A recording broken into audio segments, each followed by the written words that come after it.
I will present the overview of merger and acquisitions. YTL Cement, a division of YTL Corporation Berhad, has been a major participant in the construction materials industry in Malaysia. It runs cement plants, concrete batching plants, and quarries, making a significant contribution to the country's infrastructure development. Lafarge Malaysia, a division of Lafarge Holding, was also a significant contributor in the cement sector in Malaysia. Lafarge Holding, a worldwide industry frontrunner in construction materials, encompasses Lafarge Malaysia activities, which involve the production of cement, ready-mix concrete, and aggregates. Acquisition. Lafarge Malaysia was able to solidify its position in the Malaysian cement industry through these acquisitions. By gaining access to YTL Cement's resources, including its distribution networks and cement factories, Lafarge Malaysia was able to increase both its production capacity and market penetrations. Strategically, the acquisition was intended to increase Lafarge Malaysia's competitiveness through the economies of scale, operational efficiency optimization, and cost reduction through synergies between the two companies. In general, Lafarge Malaysia acquisition of YTL Cement was a component of Lafarge Holding's plans to strengthen its positions as the industry leader in cements globally and to bolster its presence in important markets. Okay, let's move on to motive of mergers.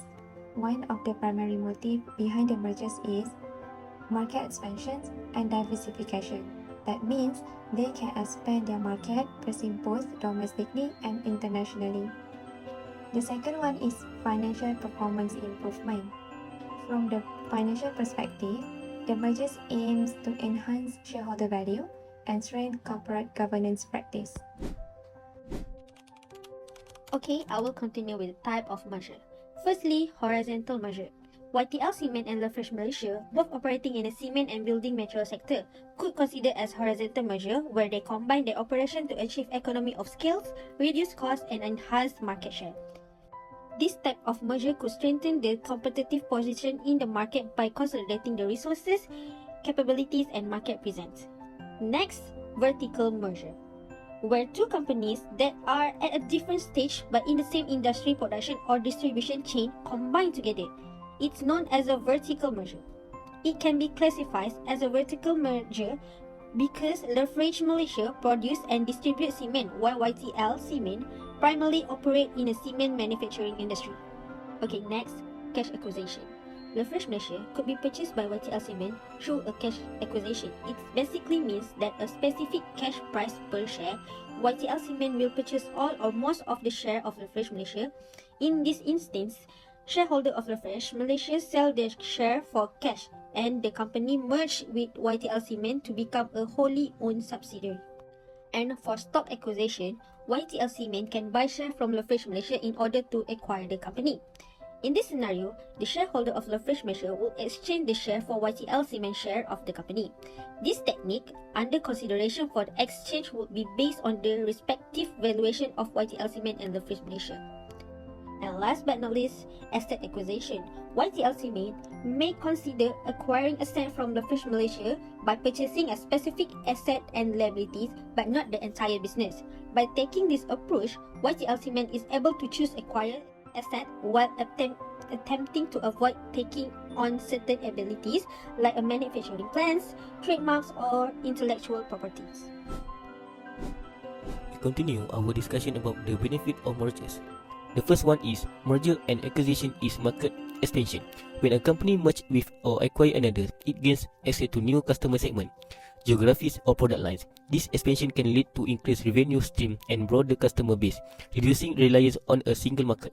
Second is merging with another company often result in cost saving through economies of scale. By consolidating operations, company can eliminate redundancies and streamline processes, reducing overall operating costs. This efficiency can lead to improved profit margin. Then, merge and acquisition can quickly catapult a company to a dominant market position.